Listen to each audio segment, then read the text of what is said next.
سلام علیکم دوستای عزیز، بیننده های عزیز. امیدوار هستم جور و صحتمند باشین، دارای صحت کامل باشین، لباس عافیت بتن داشته باشین.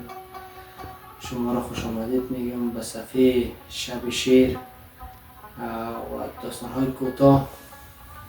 این صفحه یوتیوب ما که جور شده به نام شب شیر و داستان های کوتاه می باشه که ما در این برنامه یا در صفحه خود اشعار عاشقانه و عارفانه از بزرگای شعر و ادب مانند بیدل صاحب، مولانا جلیل محمد بلخی، حافظ شیرازی، سعدی شیرازی، استاد خیرالله خلیلی و سایر شعرای بزرگ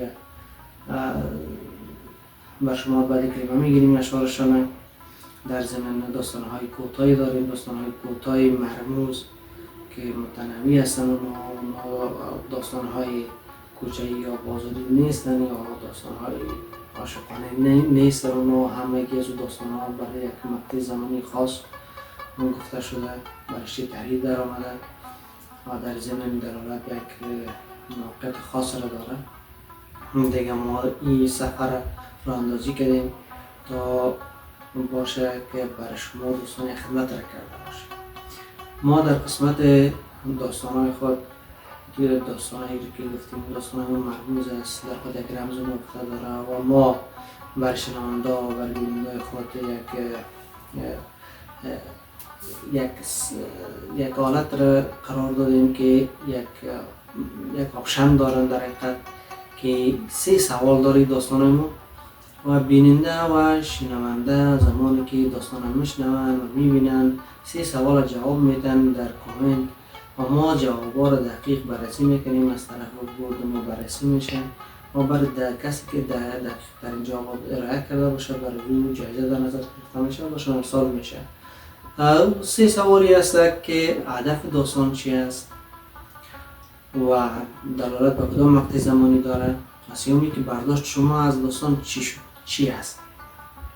هر کسی که جواب درست و دقیق ارائه کرد در کامنت و در ضمن یاد فراموش نکنید که میل آدرستون در کامنت بر ما بنویسید و بعد از اینکه جواب در دسترس ما قرار گرفت کمیته فیصله کرد که این دقیق ترین جواب است، بعد برای شخص از طرف برنامه ما از این صفحه ما برشان یک ایمیل رسمی خواهد آمد و جایزه‌ای که در نظر گرفته شده برشان ارسال میشه.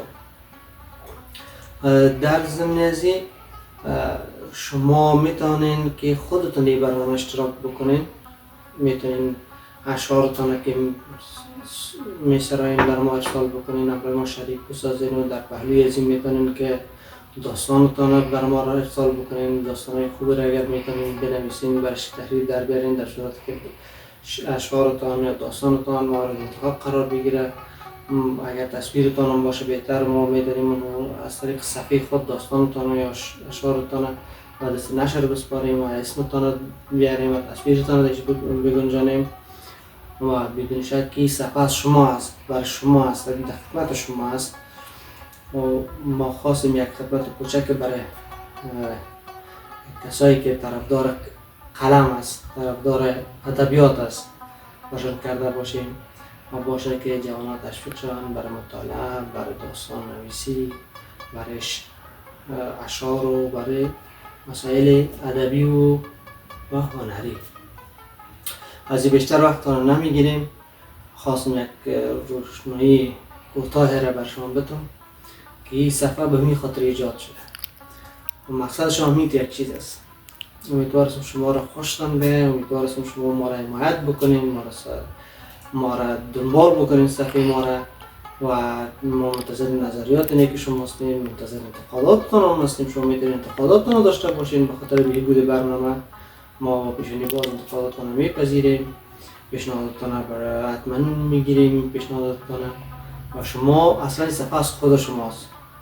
شما خوش و آرام کامگار باشین و زندگی در کامتان باد. السلام علیکم.